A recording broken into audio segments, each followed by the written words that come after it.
পৃথিবীর একদম মাঝখানে অবস্থিত ভয়ানক এক খাদ, যেটার মাঝে লুকিয়ে আছে হাজারো অজানা রহস্য। বলা হয়ে থাকে যে এই খাদটি নাকি পৃথিবীর নরকের দরজা, আর যদি কোনো মানুষ ভুল করেও এই ভয়ানক খাদে পড়ে যায় তাহলে তারা নাকি এমন এক ভয়ানক দুনিয়াতে আটকা পড়ে যায় যে তারা আর কোনোদিনও জীবিত ফিরতে পারে না। সেই খাদের মধ্যে হারিয়ে গিয়েছিল হাজারো মানুষ, পৃথিবীতে যাদের অস্তিত্ব আর কখনো খুঁজে পাওয়া যায়নি। আর এমনই এক ভয়ানক খাদের কাছে একটি মিশনে গিয়েছিল অতি সাধারণ দুজন সোলজার, যারা কিনা এই খাদটি সম্পর্কে কিছুই জানত না। আর ঘটনাক্রমে তারা দুজনই এই খাদটির মধ্যেই পড়ে যায় এবং তারা আটকা পড়ে যায় পৃথিবীর বাহিরের অদ্ভুত এক দুনিয়াতে, যেটাকে পৃথিবীর নরক বলা হয়ে থাকে। কিন্তু সেখানে পৌঁছানোর পর তাদের সঙ্গে কি ঘটেছিল? তারা কি এই ভয়ানক মৃত্যুর খাদ থেকে বেঁচে ফিরতে পেরেছিল, নাকি সকল মানুষদের মতো মুছে গিয়েছিল তাদেরও অস্তিত্ব? সেটাই আমরা দেখব আজকের এই মুভিটিতে। এই মুভির গল্পের প্রত্যেকটি জায়গাতেই এতটা সাসপেন্স এবং থ্রিলিং রয়েছে যে এটা 2025 সালের সবচাইতে সেরা একটি থ্রিলার মুভি হিসেবে নমিনেশন পেয়েছে। আর এই গল্পের রহস্য প্রত্যেকটি মানুষকেই অবাক করে দিয়েছে। তাহলে চলুন ঘুরে আসা যাক অদ্ভুত এক রহস্যময় একটি খাদের গল্প থেকে। তো গল্পটি শুরু হয় একটি মেয়েকে দেখিয়ে। মেয়েটির নাম হচ্ছে দারাসা। দারাসা আসলে একজন সোলজার ছিল, আর সে আজকে গোপন একটি মিশনে এসেছে। দারাসার কাছ থেকে কিছুটা দূরে একটি এয়ারপোর্ট ছিল। তো এমন সময় সেই এয়ারপোর্টে একটি হেলিকপ্টার এসে থামে। এরপর যখনই সেই হেলিকপ্টার থেকে একজন ব্যক্তি বেরিয়ে আসে, ঠিক তখনই দারাসা তাকে দূর থেকে গুলি করে মেরে ফেলে। সে আসলে অনেক ভালো একজন স্নাইপারও ছিল, তাই সে খুব সহজেই যে কোনো মানুষকে দূর থেকে শ্যুট করতে পারে। আর তার এই দুর্দান্ত দক্ষতার জন্য সে অনেক টাকার বিনিময়ে এই ধরনের মিশনগুলো কমপ্লিট করে থাকে। তো এবার পরের দিন দারাসা তার বাবার সঙ্গে দেখা করতে যায়। আসলে আজকে তার মায়ের মৃত্যুবার্ষিকী ছিল, তাই তারা বাবা মেয়ে দুজন মিলে তার মায়ের কবরটিকে দেখতে এসেছে। তো এখানে দারাসার বাবা তার কাছে তার কাজ সম্পর্কে জানতে চায় যে সবকিছু ঠিকঠাক চলছে তো, আর সে ভালো আছে তো। তার বাবা আসলে তার কাজের সম্পর্কে জানত, আর আজকে অনেকদিন পর তাদের বাবা মেয়ের দেখা হয়েছে, তাই তারা দুজনেই অনেক খুশি ছিল। তবে তার বাবা এটা খুব ভালো করেই জানত যে সে টাকার বিনিময়ে মানুষকে হত্যা করে থাকে, কিন্তু তার বাবার এই কাজগুলো মোটেও ভালো লাগত না। তবে দারাসা তার বাবাকে জানায় যে সে টাকার বিনিময়ে শুধুমাত্র ওই সমস্ত মানুষদেরকেই হত্যা করে যারা কিনা অপরাধী এবং খারাপ মানুষ। এরপর দারাসা তার বাবাকে জানায় যে কিছুদিন আগে সে অনেক বড় একটি মিশনের অফার পেয়েছে, যেখানে তাকে প্রায় 1 বছরের জন্য নির্জন একটি দ্বীপের মধ্যে থেকে মিশনটিকে কমপ্লিট করতে হবে। আর যদি সে কোনো মতে এই মিশনটিকে কমপ্লিট করতে পারে তাহলে তাকে এত বেশি পরিমাণ টাকা দেয়া হবে যে তাকে সারা জীবন আর কোনো মিশনে যেতে হবে না। সে তার বাবাকে নিয়ে সুখে শান্তিতে থাকবে। এই অফারটির কথা শুনে দারাসার বাবা অনেক খুশি হয়, কিন্তু সে এখানে তার মেয়েকে জানায় যে সে সব সময় চায় দারাসার সুখে থাকুক। তবে সে হয়তো আর বেশি দিন দারাসার সঙ্গে থাকতে পারবে না, কারণ কিছুদিন আগেই তার ক্যান্সার ধরা পড়েছে। ডক্টর বলেছে যে সে আর মাত্র কয়েক মাস সময় বাঁচবে। আর যেহেতু তাকে মরতেই হবে, তাই সে আগামী 14 ফেব্রুয়ারি নিজেই নিজেকে মেরে ফেলবে, কারণ 14 ফেব্রুয়ারি তার ওয়াইফের কাছে অনেক স্পেশাল একটি দিন ছিল, তাই সে সেই দিনটিতেই মরতে চায়। সে চায় মৃত্যুর পরে তার ওয়াইফের সঙ্গে তার দেখা হোক। তাই তার ক্যান্সার হওয়া সত্ত্বেও সে একদমই মন খারাপ করে না, বরং সে দারাসাকে জানায় যে সে কতটা খুশি। দারাসাকেও যেহেতু এই ধরনের মিশনে যেতে হবে না, তাই সে এখন নিশ্চিন্তে মৃত্যুবরণ করতে পারবে। দারাসার জন্য তার আর কোনো চিন্তা নেই। তবে সে চায় সারা জীবন দারাসা একজন ভালো মানুষ হয়ে বাঁচুক। দারাসাকে তার বাবা বুঝিয়ে অনেক সান্ত্বনা দেয়, তাই সেও তার বাবার বিষয়টি বুঝতে পারে। আর দারাসা যেহেতু 1 বছরের জন্য মিশনে চলে যাবে, তাই তার বাবার সঙ্গে আর তার দেখা হবে না। এই কারণে তারা বাবা মেয়ে একে অপরের কাছ থেকে বিদায় নেয় আর বলে যে মৃত্যুর পর অবশ্যই তাদের দেখা হবে। এরপর দারাসার বাবা এখানে শেষবারের মতো তাকে বলে যে দারাসা যেখানেই থাকুক না কেন 14 ফেব্রুয়ারি সে যেন তাকে স্মরণ করে ক্যান্ডেল জ্বালায়। দারাসাও তার বাবাকে কথা দেয় যে সে অবশ্যই এটা পূরণ করবে, আর সে তাকে এবং তার মাকে সব সময় মনে রাখবে। অন্যদিকে আমরা লিবাই নামক একজন ব্যক্তিকে দেখতে পাই। সেও একসময় একজন সোলজার ছিল, তবে বর্তমানে সে তার সোলজারের চাকরি ছেড়ে দিয়েছে। তো লিবাই আজকে প্রতিদিনের মতো দুঃস্বপ্ন দেখে ঘুম থেকে ওঠে, কারণ সে যখন মিলিটারি ছিল তখন বিভিন্ন মিশনে গিয়ে সে অনেক মানুষকেই মেরেছিল। তাই এখনও সে প্রায় সময় সেই সমস্ত দুঃস্বপ্নগুলো দেখে ঘুম থেকে জেগে ওঠে। লিবাইও তার টিমের মধ্যে দক্ষ একজন স্নাইপার ছিল। সেও দূর থেকেই তার টার্গেটকে শ্যুট করতে পারত। তবে অনেক দিন হয়েছে সে তার চাকরি থেকে অবসর নিয়েছে, কিন্তু আজকে হঠাৎ করে সে তার ফোনে একটি মেসেজ পায়। মেসেজটি এসেছিল তার মিলিটারি বেস থেকে। তাকে আজকে ইমার্জেন্সিভাবে সেখানে ডাকা হয়েছে। তাই লিবাইও তখন সঙ্গে সঙ্গে সেখানে চলে যায়। বেসের মধ্যে একটি এজেন্ট ব্যাচ অলরেডি তার জন্য অপেক্ষা করছিল। এরপর লিবাইকে এখানকার একজন লেডি অফিসার অফার করে। সে বলে যে তারা লিবাইকে অনেক বড় একটি মিশনের জন্য সিলেক্ট করেছে, যেখানে তাকে 1 বছরের জন্য নির্জন একটি জায়গাতে থাকতে হবে। আর যদি সে এই মিশনটিকে কোনোভাবে কমপ্লিট করতে পারে তাহলে তাকে প্রচুর পরিমাণে টাকা দেয়া হবে, যেটা সে সারা জীবন খরচ করেও শেষ করতে পারবে না। আর লিবাইও প্রায় অনেকদিন যাবৎ তার কাছ থেকে দূরে থাকার কারণে বর্তমানে সে অনেক আর্থিক সমস্যায় ছিল। তাই সে কাজটি করতে চাইছিল, কিন্তু সে এটাই বুঝতে পারছিল না যে এমন কোন মিশন রয়েছে যেটার জন্য তাকে এত পরিমাণ টাকা দেয়া হবে। লিবাই এই বিষয়টি অফিসারের কাছে জানতে চায়। অফিসার তখন তাকে বলে, তোমার কাছে যে কোনো মিশনই কোনো ব্যাপার নাকি? তুমি কি তোমার অতীতের কথা ভুলে গিয়েছ যে কিভাবে তুমি একবার একটি মিশনে প্রায় 200 জন টার্গেটকে একাই শেষ করেছ? তাও আবার তুমি টার্গেট করেছিলে অনেক দূর থেকে। তাছাড়া তুমি ছিলে তোমার টিমের সবচাইতে দক্ষ সোলজার, তাই তো তোমাকে এত গুরুত্বপূর্ণ একটি মিশনের জন্য সিলেক্ট করা হয়েছে। অফিসার লিবাইকে আরও বলে যে তার তো কোনো পরিবার নেই, সে তো বিয়ে পর্যন্ত করেনি। তাছাড়া অনেক বছর আগেই তো তার মা বাবা মারা গিয়েছে, তাই যে কোনো মিশনে যাওয়াটাই তার কাছে কোনো বড় ব্যাপার নয়। আর মূলত এ কারণেই তাকে মিশনটির জন্য সিলেক্ট করা হয়েছে। তো লিবাইয়ের বর্তমান জীবনে যেহেতু ভালো চলছিল না, তাই লিবাই তখন মিশনটির জন্য রাজি হয়ে যায়। তবে সে মিশনটির ব্যাপারে অফিসারের কাছে জানতে চাইলে অফিসার তাকে বলে যে এটা তাদের টপ সিক্রেট একটি মিশন, তাই এভাবে সে তাকে কিছু বলতে পারবে না। মিশন চলাকালীন সময়ে সে সবকিছু এমনি বুঝতে পারবে। এবার পরের দিন দেখা যায় যে হঠাৎ করে একটি হেলিকপ্টারের মধ্যে লিবাইয়ের জ্ঞান ফিরে আসে। লিবাই বুঝতে পারছিল না যে সে কোথায় আছে। তবে এমন সময় তার কাছে একজন সোলজার এসে বলে যে তারা মিশনের লোকেশনের অনেক কাছে চলে এসেছে। কিছুক্ষণ পর তারা যখন সেই লোকেশনের কাছে পৌঁছে যাবে তখন লিবাইকে উপর থেকে প্রায় 40 কিলোমিটার নর্থের দিকে জাম্প করতে হবে। আর সেখানে পৌঁছানোর পরই তাকে তার পুরো মিশনটির ব্যাপারে বলা হবে। এরপর সেই সোলজার লিবাইয়ের কাছ থেকে তার ফোন এবং ঘড়ি নিয়ে নেয়। আর সে তার হাতে প্যাকেট করা একটি পার্সেল তুলে দেয়। সেটাকে সে তার মিশনে যাওয়ার পরেই খুলতে বলে। আর তাকে মিশনের জায়গার লোকেশনটিও খুব ভালোভাবেই বলে দেয়। এরপর হেলিকপ্টারটি একটি জায়গাতে এসে থামে। আর লিবাই তখন প্রথমে সোজা উপর থেকে একটি পাহাড়ের উপর ঝাঁপ দেয়। এখান থেকে এখন তাকে প্রায় 40 কিলোমিটার পর্যন্ত যেতে হবে। তাই সে ধীরে ধীরে পাহাড়ের রাস্তাগুলো ব্যবহার করে আস্তে আস্তে তার লোকেশনের দিকে এগিয়ে যেতে থাকে। আর প্রায় বেশ কয়েক ঘন্টা হাঁটতে হাঁটতে সে তার লোকেশনে পৌঁছে যায়। আর ঠিক এমন সময় সেখানে জেসপার নামক একজন সোলজার ল্যান্ড করে। সে লিবাইকে দেখে অনেক খুশি হয়ে যায়, কারণ জেসপার এবং লিবাই একসময় একসঙ্গেই কাজ করত। লিবাই তখন এখানে জেসপারকে জানায় যে সেও এখানে প্রায় 1 বছরের মতো গোপন মিশনে রয়েছে। আর 1 বছরের জন্য তার সঙ্গে সে এজেন্ট ব্যাচের অনেক টাকার ডিল হয়েছে। তারা তাকে প্রায় কয়েক লক্ষ ডলার দিতে চেয়েছে। আর এখন তো তার 1 বছর সময় প্রায় শেষের দিকে, হয়তো 2-1 দিনের মধ্যেই তারা তাকে নিতে আসবে। এরপর তাকে যেই টাকা দেয়া হবে সে সেই টাকা দিয়ে সারা জীবন আনন্দ করবে। এর জন্য সে অনেক বেশি এক্সাইটেড। জেসপারের কথা শুনে লিবাইও মিশনটির জন্য অনেক এক্সাইটেড হয়ে যায়। তবে লিবাই এখানে জেসপারের কাছে জানতে চায় যে এখানে আসলে 1 বছর ধরে কি করতে হবে। আর সে তো এটাও জানে না যে এটা পৃথিবীর কোন প্রান্তের জায়গা, এমনকি এখানে এমন কোন মিশনের জন্য এত টাকা দেয়া হচ্ছে। এজেন্ট ব্যাচের অফিসার তাকে এই ব্যাপারে কোনো কিছুই বলেনি। তবে জেসপার তখন তাকে জানায় যে সে প্রায় 1 বছর ধরে এই জায়গাটিতে রয়েছে, কিন্তু আজ পর্যন্ত সে নিজেও জানে না যে এটা পৃথিবীর কোন প্রান্তের জায়গা। এরপর জেসপার লিবাইকে সেখানকার একটি ওয়াচ টাওয়ারে নিয়ে যায়, যেখানে এই 1 বছর ধরে সে থেকেছে। আর এই ওয়াচ টাওয়ারটি অনেক ভয়ানক একটি খাদের পাশে তৈরি করা হয়েছিল, যেটা দেখতে অনেক বেশি ভয়ানক। খাদটি এতটাই গভীর ছিল যে এটার দিকে তাকালে এটার শেষ প্রান্তও বোঝা যায় না। এমনকি এই খাদটির হাজার হাজার কিলোমিটার পর্যন্ত কোথাও কিচ্ছু ছিল না।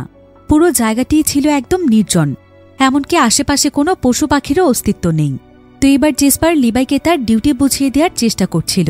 জেসপার লিবাইকে জানায় যে আগামী 1 বছর তাকে এই ওয়াচ টাওয়ারটিতেই থাকতে হবে। আর এই ওয়াচ টাওয়ারের মধ্যেই তার 1 বছরের খাবার পানির ব্যবস্থা রয়েছে। তাছাড়া এখানে সোলার সিস্টেমও আছে, যেটার মাধ্যমে তার বিদ্যুতের প্রয়োজন হলে সে ব্যবহার করতে পারবে। জেসপার তাকে আরও জানায় যে এই খাদের অপর প্রান্তে ঠিক সেম ধরনের একটি ওয়াচ টাওয়ার আছে। সেখানে রাশিয়ান গভর্নমেন্টের পক্ষ থেকে সোলজারদেরকে মিশনে পাঠানো হয়। তবে সেই সোলজারের সাথে তার কোনো কানেকশন নেই, তার সঙ্গে তার কোনো ধরনের সম্পর্ক রাখারও দরকার নেই। তাকে শুধুমাত্র তার নিজের মিশন কমপ্লিট করতে হবে। আর তাছাড়া সেই ওয়াচ টাওয়ারটি তার কাছ থেকে অনেক দূরে। যদি সে কোনোভাবে একাকিত্ব বোধ করে তাহলে সে চাইলেও সেই ওয়াচ টাওয়ার পর্যন্ত পৌঁছতে পারবে না।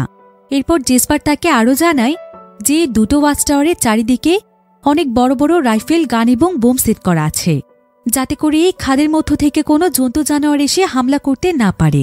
আর এই সমস্ত জিনিসগুলো অটোমেটিকভাবে সেট করা আছে।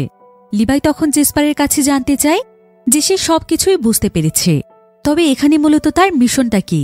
জেসপার তখন তাকে জানায় যে খাটের ভেতরে অনেক অজানা জিনিস রয়েছে, এমনকি শোনা যায় এখানে দানবেরাও থাকে। তাই এই দুটো ওয়াচ টাওয়ারের সোলজারদের কাজ হচ্ছে যেভাবেই হোক খাদের ভেতর থেকে কোনো প্রাণীকে বাহিরে আসতে না দেয়া। লিভাই তখন জেসপারের কাছে জানতে চায় যে খাদের মধ্যে এমন কি রয়েছে যেটাকে বাহিরে আসতে না দেওয়ার জন্য এমন গোপন মিশন পরিচালিত হচ্ছে। জেসপার বলে যে এই বিষয়টি কেউ জানে না, কারণ প্রায় ৭০ বছর ধরে এই খাদের মধ্যে কেউ কোনোদিন যায়নি। তবে বলা হয়ে থাকে যখন দ্বিতীয় বিশ্বযুদ্ধ চলছিল তখন আমেরিকা এবং সোভিয়েত ইউনিয়নের প্রায় ৫,০০০ সোলজার এই খাতটির মধ্যে গিয়েছিল, তবে তারপর থেকে তারা আর কোনোদিনও ফিরে আসেনি। আর সেই রহস্যজনক ঘটনার পর থেকেই আমেরিকা এবং সোভিয়েত ইউনিয়ন দুই পক্ষই দুই প্রান্তে দুটো ওয়াচ টাওয়ার তৈরি করেছে, যাতে করে তারা এই রহস্যময় খাত থেকে পৃথিবীকে রক্ষা করতে পারে। জেসপার তাকে আরও জানায় যে গত ১ বছর ধরে সে যখন এখানে সময় কাটাচ্ছিল তখন এর মধ্যে সে প্রায় অনেকবার এই খাত থেকে অনেক ধরনের প্রাণী বেরিয়ে আসতে দেখেছে, যেগুলো অনেক ভয়ানক প্রাণী। তাছাড়া সেই প্রাণীগুলো পৃথিবীর কোনো স্বাভাবিক প্রাণীর মতো নয়, বরং সেগুলোকে দেখে বোঝাই যায় যে এগুলো অন্য কোনো দুনিয়া থেকে এসেছে। তাই তার কাছে মনে হয় যে এই খাদের মধ্যে অন্য এক দুনিয়ার রাস্তা আছে। এই কারণে লিবাই যেন এখানে সবসময় সাবধানে থাকে। আর এখানে লিবাইয়ের কাজ হচ্ছে যে প্রতি ৩০ দিন পরপর এখানকার একটি রিপোর্ট তৈরি করা এবং মেইন বেসকে জানানো যে এখানকার পরিস্থিতি কেমন চলছে। আর এখানকার সমস্ত রিপোর্টগুলো তাকে জানাতে হবে রেডিওর মাধ্যমে। তাছাড়া যদি লিবাই এখানে কোনো ধরনের বিপদের সম্মুখীন হয় তাহলে সঙ্গে সঙ্গে সে বেসকে সিকিউরিটি অ্যালার্ট পাঠাতে পারবে। তো জেসপার এখানে লিবাইকে সেই সমস্ত বিষয়গুলো জানিয়ে দেয় যেগুলো সে জানত। আর এই সমস্ত বিষয়গুলো তাকেও তার আগের সোলজার বলেছিল। অর্থাৎ এভাবেই বছরের পর বছর এই মিশনগুলো চলছে। তো এবার পরের দিনই ছিল জেসপারের যাওয়ার দিন। জেসপার তখন তার সমস্ত জিনিসপত্র রেডি করে সে লিবাইকে বিদায় জানিয়ে সেখান থেকে তার বাড়ি ফেরার উদ্দেশ্যে রওনা হয়।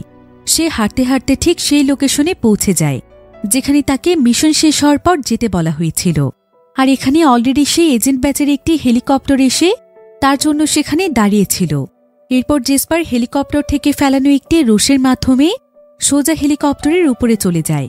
কিন্তু এখানে দেখা যায় যে যখনই জেসপার হেলিকপ্টারে প্রবেশ করতে যাবে তখনই সেখানকার একজন সোলজার তাকে শুট করে মেরে ফেলে আর তাকে সেখানকার নদীর মধ্যে ফেলে দেয়। অর্থাৎ গত ৭০ বছর ধরে যতজন সোলজার এখানে কাজ করতে এসেছে তাদের প্রত্যেককেই মিশন শেষে এভাবে মেরে ফেলা হয়েছে। এর মানে তাদেরকে শুধুমাত্র লোভ দেখিয়ে এই মিশনগুলোতে আনা হয় আর মিশন শেষ হলে তাদেরকে মেরে ফেলা হয়। ভিডিওর এই পর্যায়ে আপনাদেরকে এমন একটি অ্যাপের সঙ্গে পরিচয় করিয়ে দিতে চাই যেটা কিনা বিভিন্ন বিনোদনের সবচাইতে বিশ্বস্ত ওয়েবসাইট। এর অফিসিয়াল পার্টনার হচ্ছে সিরিয়া এবং পিএসজি। এখানে জেতার সম্ভাবনা অন্যান্য অ্যাপের তুলনায় অনেক বেশি। চলছে বাংলাদেশ প্রিমিয়ার লিগ, তাই সমস্ত ক্রিকেট প্রেমীদের জন্য আপনার প্রিয় দলকে সমর্থন করার এটি একটি দুর্দান্ত সুযোগ। এই অ্যাপে আপনি সমস্ত লাইভ ম্যাচের ফলাফল এবং লাইভ ম্যাচ দেখতে পারবেন, এমনকি আপনি স্কোর অনুমান করে গেমও খেলতে পারবেন। এখানে রয়েছে ল্যাপটপ, আইফোন, BMW গাড়ি এবং আরও অনেক নগদ পুরস্কার জেতার সুযোগ। এখানে রয়েছে ক্র্যাশ গেম, আপনি যা চান তা বেছে নিতে পারেন। রেজিস্ট্রেশনের সময় আমার প্রোমোকোড ব্যবহার করে আপনার প্রথম ডিপোজিটের উপর ৩০,০০০ টাকা এবং বিনামূল্যে স্পিন পেতে পারেন। আপনি সহজ পদ্ধতির মাধ্যমে সহজেই আপনার জেতা টাকা তুলতে পারবেন। তাহলে আর দেরি কিসের? পিন কমেন্টে দেওয়া লিঙ্কের মাধ্যমে রেজিস্ট্রেশন করুন অথবা গুগলে গিয়ে সার্চ করুন 1xbet লিখে। রেজিস্ট্রেশনের সময় প্রোমোকোড KUIAW ব্যবহার করুন এবং বোনাস পান। এটা শুধুমাত্র একটি বিজ্ঞাপন। এই সমস্ত অ্যাপে আর্থিক ক্ষতির সম্ভাবনা রয়েছে, তাই এই ধরনের অ্যাপ থেকে দূরে থাকুন, যাতে করে পৃথিবীর কোনো মানুষ এই জায়গা সম্পর্কে আর না জানতে পারে। তবে এই বিষয়টি লিবাইয়ের একদমই অজানা ছিল। কিন্তু জেসপার লিবাইকে যে সমস্ত নিয়মকানুনগুলো বলেছিল সেগুলো মেনটেন করে লিবাইয়ের দিনগুলো বেশ ভালোই কাটছিল। আর এভাবে দেখতে দেখতে তার সেখানে প্রায় ১ মাস সময় পার হয়ে যায়। সে প্রতিদিন ঠিকমতো তার কাজগুলো করতে থাকে। ঘুম থেকে উঠে সে সামান্য একটু নাস্তা করে প্রতিদিন সেখানে থাকা প্রত্যেকটি ডিভাইস এবং অস্ত্রগুলো চেক করতে থাকে। যে এগুলো ঠিকঠাক কাজ করছে কিনা। সেই সাথে সে আশেপাশের সমস্ত পরিস্থিতি পর্যবেক্ষণ করে যে এখানে সে অদ্ভুত কোনো কিছু দেখতে পাচ্ছে কিনা, আর তার সঙ্গে এখানে কি বা ঘটছে। এভাবেই সে আজকে প্রথমবার 30 দিনের একটি রিপোর্ট রেডিওর মাধ্যমে সেন্ড করে দেয়। আর যখনই সে এভাবে অনেক বোর হয়ে যায় তখনই সে তার ওয়াচ টাওয়ারে থাকা ছোট্ট একটি লাইব্রেরি থেকে বই নিয়ে পড়তে শুরু করে। তো এইভাবেই একদিন লিবাই টাওয়ারের একটি দেয়ালে অদ্ভুত কিছু লেখা দেখতে পায়। সে কাছে গিয়ে বুঝতে পারে যে এখানে বেশ কিছু কোড লেখা আছে। সেই সাথে এই জায়গার ব্যাপারে বিভিন্ন ধরনের তথ্য লেখা আছে। লিবাই এই লেখাগুলো পড়ে বুঝতে পারে যে এগুলো হচ্ছে সেই সমস্ত সোলজারদের লেখা যারা কিনা গত 70 বছর ধরে এক এক করে মিশন কমপ্লিট করেছে, আর তারা প্রত্যেকেই এখান থেকে যাওয়ার সময় কিছু না কিছু লিখে গিয়েছে। লিবাই সময় কাটানোর জন্য মাঝে মাঝে লেখাগুলো পড়ে। তো এভাবেই আরও 2 মাস সময় পার হয়ে যায়। আর এখন লিবাইয়ের ওয়াচ টাওয়ারে যে বইগুলো ছিল সেগুলোও পড়ে লিবাই শেষ করে দিয়েছে। তাই এখন এখানে তার অনেক বোরিং লাগছিল।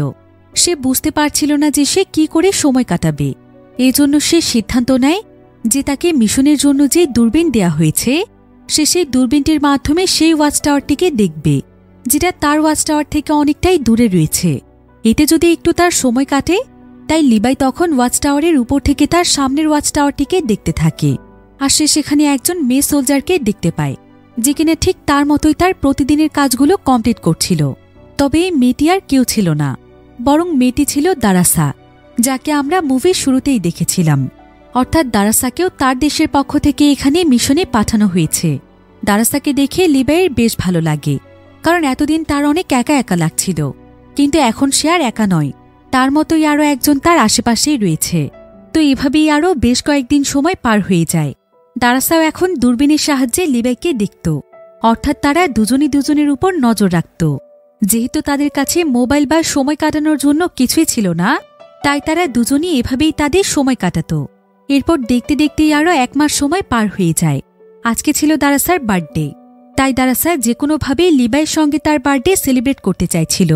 আর দারাসা খুব ভালো করেই জানত যে লিবাই তাকে ফলো করে, তাই সে প্রথমে তার ওয়াচ টাওয়ার থেকে একটি শ্যুট করে যাতে করে লিবাই তার দিকে অ্যাটেনশন দেয়।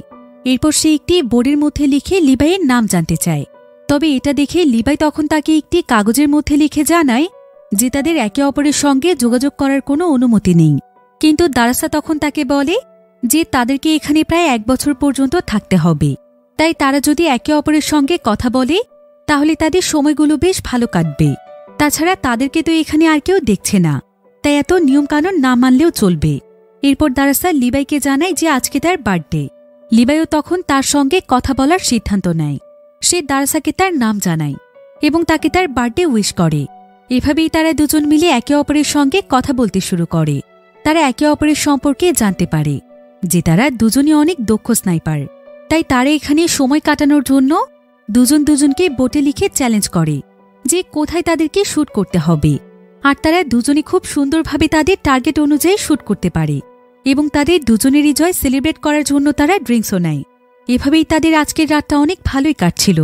তবে এক পর্যায়ে দারাসা লিবাইকে ইশারা দিয়ে বলে যে তার ওয়াচ টাওয়ারের নিচে খাদের মধ্যে কিছু একটা হচ্ছে।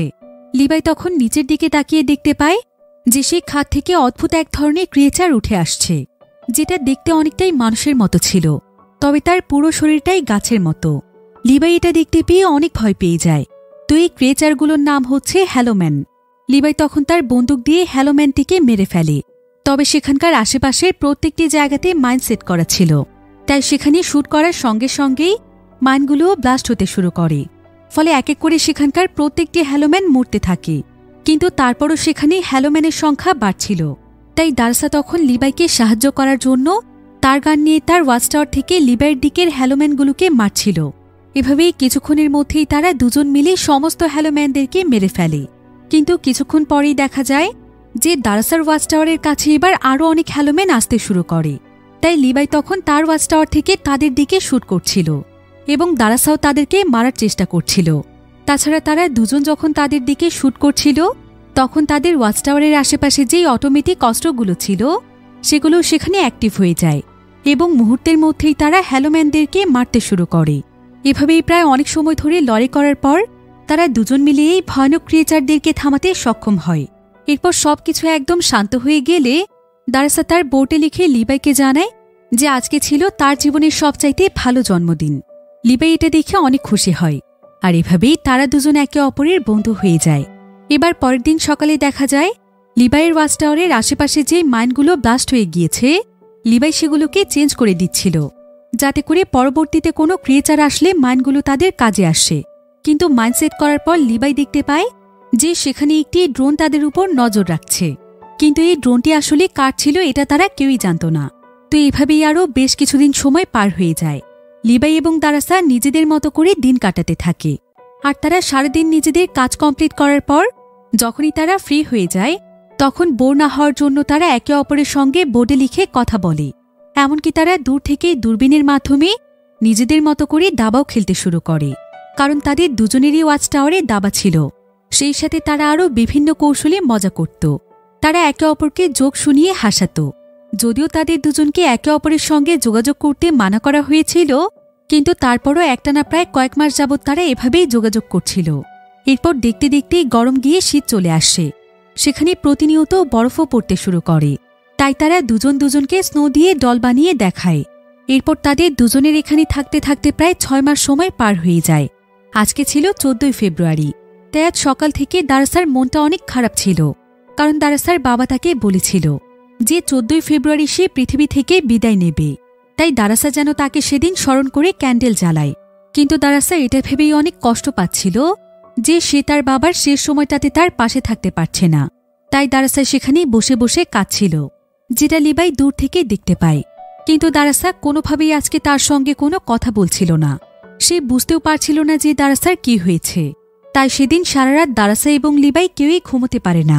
আর পরের দিন সকালবেলা লিবাই সিদ্ধান্ত নেয় যে সে নিজেই আজকে দারাসার কাছে যাবে, কারণ সে বুঝতে পেরেছিল যে দারাসা অনেক কষ্টে আছে।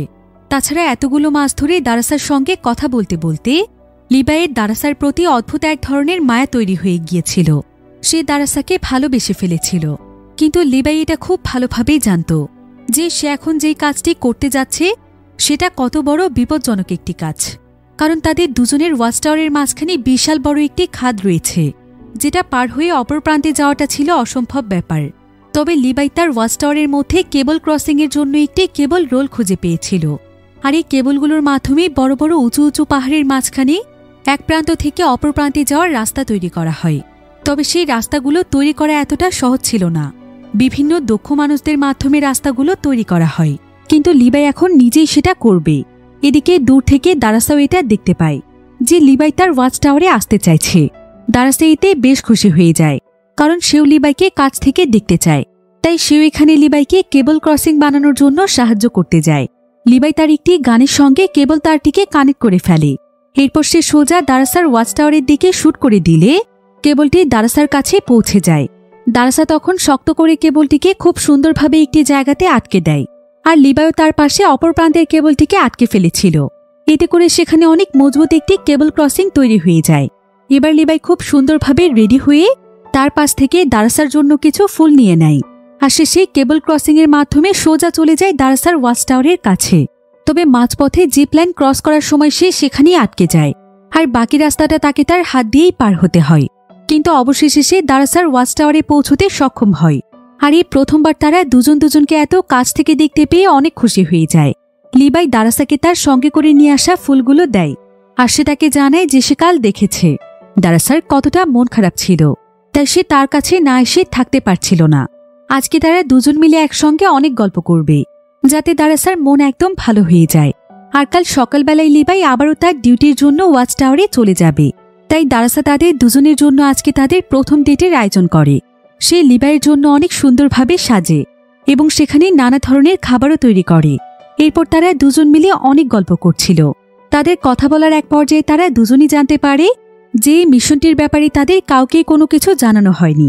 তারা এটাও জানে না যে জায়গাটি পৃথিবীর কোথায় অবস্থিত। তবে লিবাই তখন দারাসাকে বলে যে তাদের দুজনেরই এই জায়গাটি ইনভেস্টিগেশন করে দেখা উচিত, কারণ এই জায়গাটির মধ্যে এমন কি রয়েছে, আর কেনই বা এখানে এভাবে এতটা গোপনভাবে মিশন পরিচালিত হচ্ছে। এসব বিষয়ে তারা দুজন অনেক গল্প করে। এরপর দেখতে দেখতে এই গভীর রাত হয়ে যায়। তারা দুজন আজকে প্রথমবারের মতো একে অপরকে জানায় যে তারা দুজনই দুজনকে কতটা ভালোবেসে ফেলেছে। এরপর সেদিন রাতে তারা আর ঘুমায় না, বরং তারা ওয়াচ টাওয়ার থেকে আকাশের দিকে তাকিয়ে গল্প করতে করতে সারা রাত কাটিয়ে দেয়।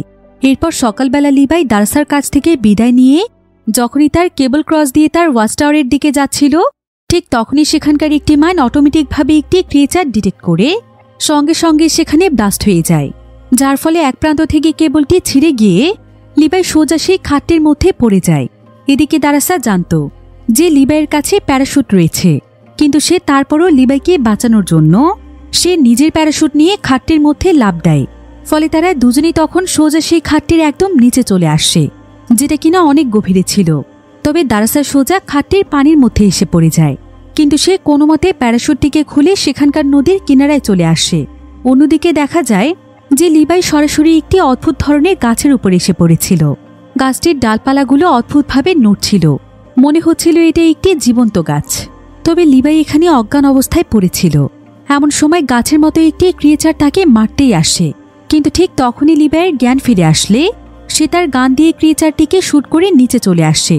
অন্যদিকে গানের আওয়াজ শুনে দারাসা বুঝতে পারে যে লিবাই কোন দিকে রয়েছে। এদিকে লিবাই গাছ থেকে নিচে পড়ে অন্য আরেকটি জায়গাতে আটকা পড়ে যায়। দেখা যায় যে এটাও একটি অদ্ভুত ধরনের জীবন্ত গাছ, যেটা কিনা লিবাইকে আঁকড়ে ধরেছিল। লিবাই কোনোভাবেই সেখান থেকে উঠে আসতে পারছিল না, কিন্তু এমন সময় সেখানে দারাসা এসে সেই ভয়ানক গাছটিকে মেরে ফেলে। তবে লিবাই তাকে দেখে একদম অবাক হয়ে যায় যে দারাসা তার জন্য এমন ভয়ানক একটি জায়গাতে লাফ দিয়েছে যেখান থেকে কখনো কোনো মানুষ জীবিত ফেরেনি। তো এবার তারা দুজন মিলে সেই জায়গা থেকে বের হওয়ার সিদ্ধান্ত নেয়। তাই তারা একসঙ্গে সামনের দিকে এগোতে শুরু করে, কিন্তু ঠিক এমন সময় তাদের উপর ভয়ানক সেই ক্রিয়েচার হামলা করে। তারা অদ্ভুত এক ধরনের ঘোড়ার উপর চড়ে দারাসা এবং লিবাইয়ের উপর হামলা করছিল। এমনকি এর মাঝেই অনেক গাছের মতো ক্রিয়েচারও তাদের উপর হামলা করছিল। কিন্তু তারা দুজনই যেহেতু অনেক দক্ষ স্নাইপার ছিল, তাই কিছুক্ষণের মধ্যেই তারা এখানকার সমস্ত ক্রিয়েচারগুলোকে মারতে পারে। এবার সেখানে সবকিছু শান্ত হয়ে গেলে দারাসা তার ব্যাগ চেক করে বুঝতে পারে যে যখন সে পানির মধ্যে পড়ে গিয়েছিল তখন তার কাছে থাকা রশি পানির মধ্যেই পড়ে গিয়েছিল, আর সেই রশি ছাড়া তো তারা কোনোভাবেই উপরে পৌঁছতে পারবে না।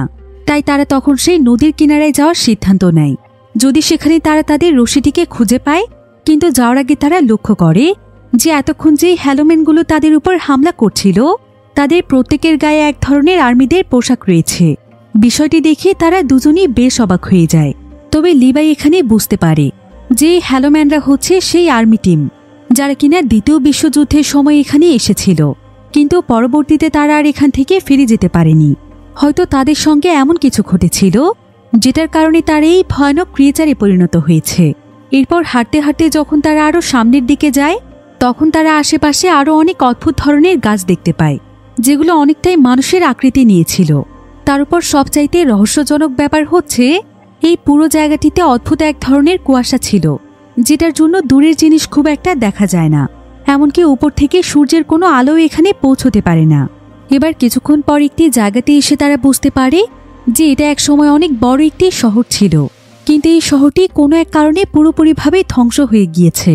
এবার তারা দুজন মিলে তাদের সামনে থাকা একটি বিল্ডিংয়ে প্রবেশ করে, আর সেখানকার প্রত্যেকটি জায়গাতে অনেক মানুষের কঙ্কাল পড়েছিল। আর এই কঙ্কালগুলো দেখে লিবাই দারাসাকে বলে যে এরা সবাই হয়তো সেই সমস্ত সোলজার হতে পারে যারা কিনা ক্রিয়েচার না হওয়ার জন্য নিজেদের জীবন দিয়ে দিয়েছে। কারণ অনেক সোলজারদের ভেতরেই এমন এক দায়িত্ববোধ থাকে যেটার মাধ্যমে তারা চায় না তাদের মাধ্যমে কারো কোনো ক্ষতি হোক, সেটা তাদের মৃত্যুর পরেই হোক না কেন। এদিকে ঠিক এমন সময় তাদের উপর ভয়ানক এক মাকড়সা আক্রমণ করে। আসলে এই জায়গাটির পশু পাখি গাছপালা মানুষসহ তারা প্রত্যেকেই মিউটেট হয়ে ভয়ানক ক্রিয়েচার হয়ে গিয়েছে। এদিকে দেখতে দেখতে সেখানে অসংখ্য মাকড়সা চলে আসে। লিবাই এবং দারাসা তাদেরকে শুট করে মারতে থাকে, কিন্তু ঠিক এমন সময় সেখানে সেই হ্যালোম্যানগুলো চলে আসে, আর তারাও তাদের দুজনের উপর হামলা শুরু করে। কিন্তু লিবাই এবং দারাসা অনেক সাহসিকতার সঙ্গে তাদেরকেও শুট করে মারতে থাকে। আর এক পর্যায়ে যখন পরিস্থিতি তাদের নিয়ন্ত্রণের বাইরে চলে যায় তখন তারা দুজন মিলে সেখানকার একটি দেয়ালে শুট করতে করতে বিস্ফোরণ ঘটিয়ে ফেলে। এতে করে কোনো মতে তারা সেখান থেকে বেরিয়ে আসতে পারে। তবে তারপরও তারা প্রত্যেকটি জায়গাতে অনেক সাবধানে ছিল, কারণ এখানকার পদে পদে রয়েছে ভয়ানক বিপদ। এবার তারা সেখান থেকে দৌড়তে দৌড়তে একটি ল্যাবের সামনে চলে আসে, যেটি কিনা বহু বছর পুরনো একটি ল্যাব ছিল। ল্যাবটিকে তাদের কাছে একটি সুরক্ষিত জায়গা মনে হচ্ছিল, তাই তারা সেখানে আশ্রয় নেওয়ার সিদ্ধান্ত নেয়। তারা দুজন মিলে তখন ল্যাবটির ভেতরে প্রবেশ করে সেখানকার দরজাটি অনেক ভালোভাবে লক করে দেয়, যাতে করে সেখানে কোনো ক্রিয়েচার না আসতে পারে। এরপর তারা ল্যাবের ভেতরে ঢুকে দেখতে থাকে যে এখানে কি রয়েছে। আশেপাশের পরিস্থিতি দেখে তারা বুঝতে পারে যে এটা অনেক পুরনো একটি সায়েন্স ল্যাব, তাই এখানে প্রচুর পরিমাণে কেমিক্যাল পড়েছিল। সেই সাথে সেখানে পুরনো অনেক গ্যাজেট এবং একটি জেনারেটরও ছিল। তারা তখন সেখানকার জেনারেটরটিকে অন করে, যেটা এখনও একদম ভালো ছিল। এরপর তারা সেখানে পড়ে থাকা একটি প্রজেক্টর অন করে, যাতে করে তারা এই জায়গাটির ব্যাপারে কিছু একটা জানতে পারে। এবার প্রজেক্টর অন করলে সেখানে অনেক পুরনো একটি ভিডিও চালু হয়, যেখানে অন্য দেশের একজন ডক্টর অনেক গুরুত্বপূর্ণ কিছু কথা বলছিল। তো সেই ভিডিওটিতে বলছিল যে এখন পৃথিবীতে এমন একটি সময় চলছে যখন আমেরিকা এবং সোভিয়েত ইউনিয়নের মধ্যে ব্যাপক পরিমাণে লড়াই চলছে। আর এই লড়াইয়ে জেতার জন্য দুটো দেশই সবকিছু করতে প্রস্তুত ছিল। কিন্তু দ্বিতীয় বিশ্বযুদ্ধের এক পর্যায়ে আমেরিকা এবং সোভিয়েত ইউনিয়ন এক হয়ে যায়। তবে এক পর্যায়ে দুটো দেশ মিলে একটি সিক্রেট প্রজেক্ট তৈরি করার সিদ্ধান্ত নেয়, যেটার জন্য তারা পৃথিবীর এই গোপন জায়গাটিকেই বাছাই করে, যাতে করে এই প্রজেক্টের এক্সপেরিমেন্ট সম্পর্কে কখনো কোনো মানুষ কিচ্ছু জানতে না পারে। আর তারা এই এক্সপেরিমেন্টের মাধ্যমে নিউক্লিয়ার বোমের চাইতে অনেক বড় কিছু তৈরি করতে চাইছিল, যেটা বিশ্বযুদ্ধে তাদের কাজে আসতে পারে আর পৃথিবীর কোনো দেশই তাদের সামনে টিকতে না পারে। কিন্তু যখনই ল্যাবের মধ্যে এক্সপেরিমেন্ট চলছিল, তখনই এখানে ভয়ানক এক ভূমিকম্প চলে আসে, যার ফলে ল্যাবের এক্সপেরিমেন্টে সমস্ত কেমিক্যাল মিক্স হয়ে যায় এবং এখানে বিশাল বড় একটি বিস্ফোরণ ঘটে চারিদিকে বিষাক্ত গ্যাস ছড়িয়ে পড়ে। এমনকি এখানকার নদীটিও বিষাক্ত হয়ে যায়। আর এই গ্যাসের প্রভাবে মানুষ, পশু পাখি, গাছপালা অর্থাৎ সমস্ত জীবের ডিএনএ মিক্স হয়ে যায় এবং তারা প্রত্যেকেই মিউটেট হয়ে বিভিন্ন ক্রিয়েচারে পরিণত হয়ে যায়। আর এই পুরো জায়গাটি একদম ধ্বংসস্তূপে পরিণত হয়। তাই তখন থেকেই এই জায়গাটি পরিত্যক্ত।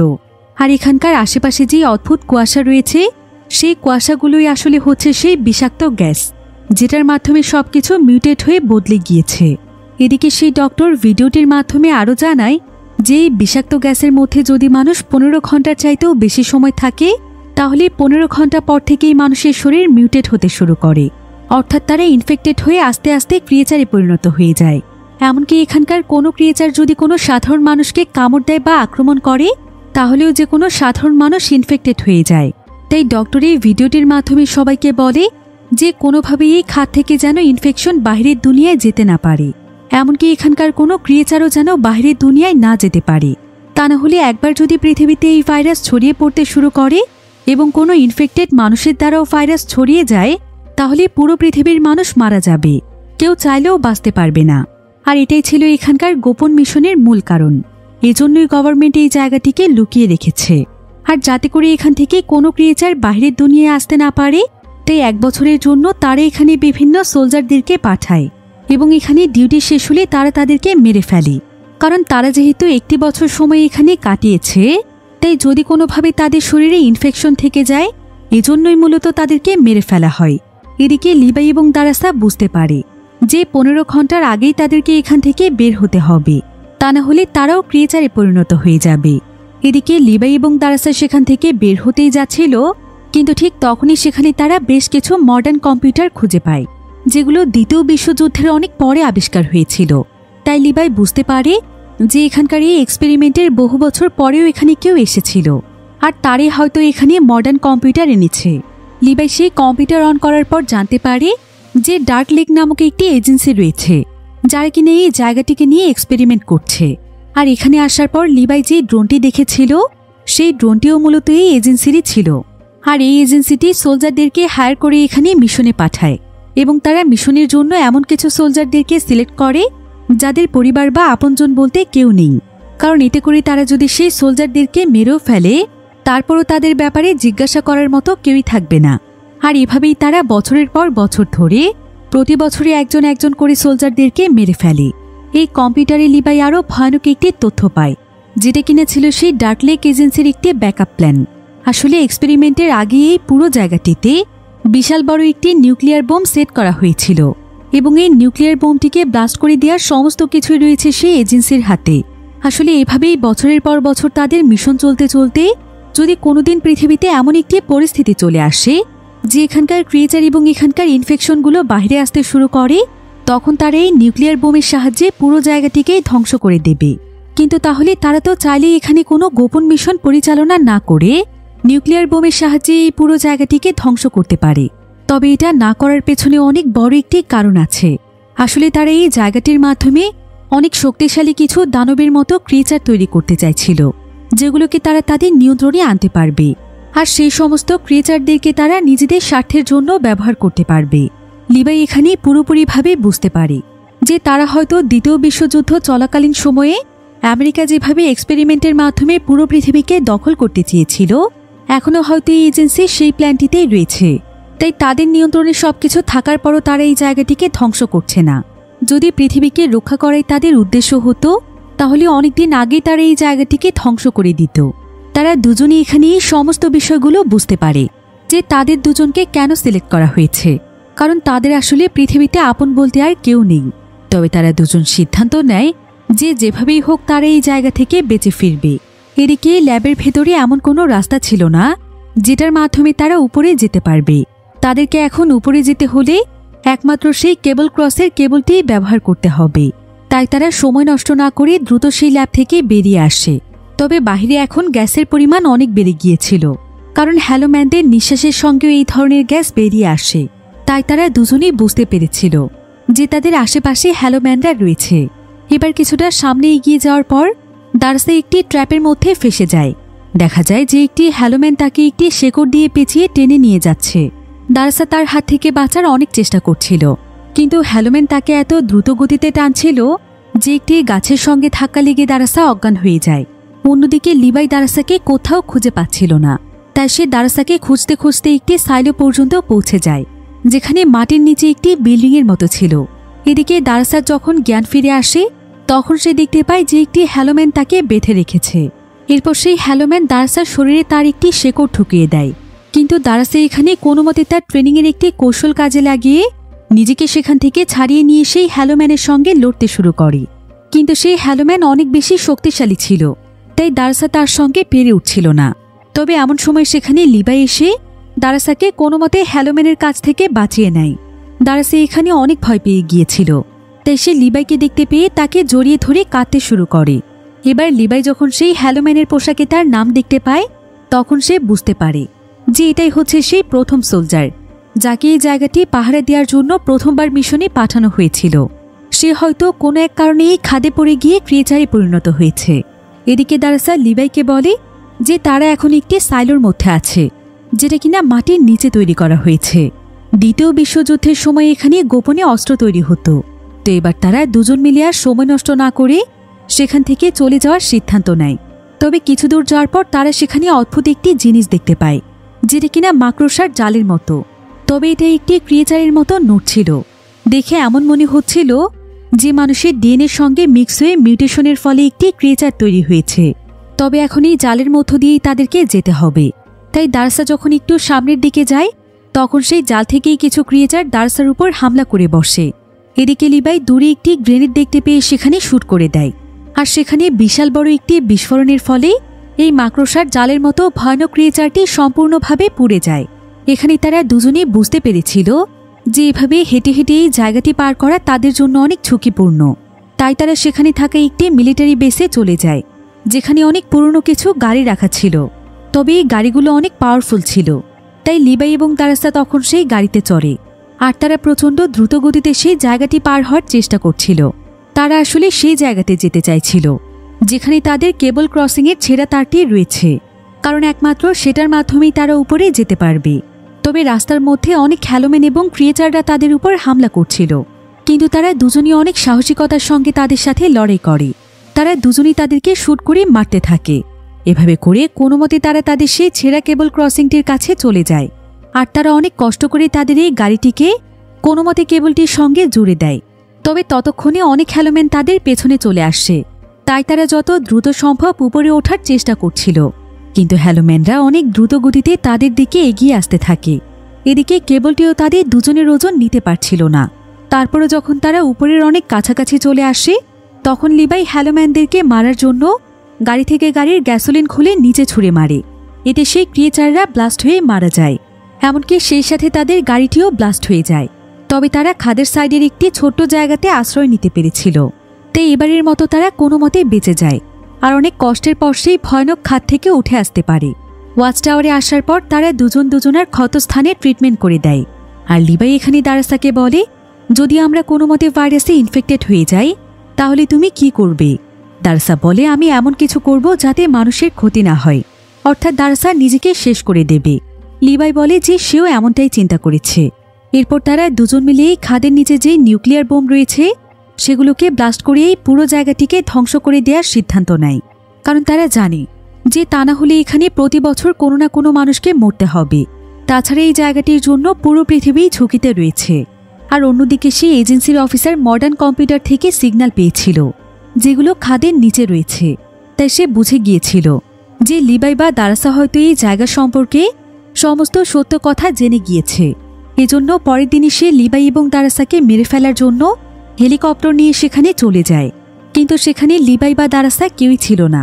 তাছাড়া তারা দুজনই এখানকার আশেপাশে বোম সেট করে ফেলেছিল, যেগুলোর মাধ্যমে তারা এই পুরো জায়গাটিকে ধ্বংস করে দেবে।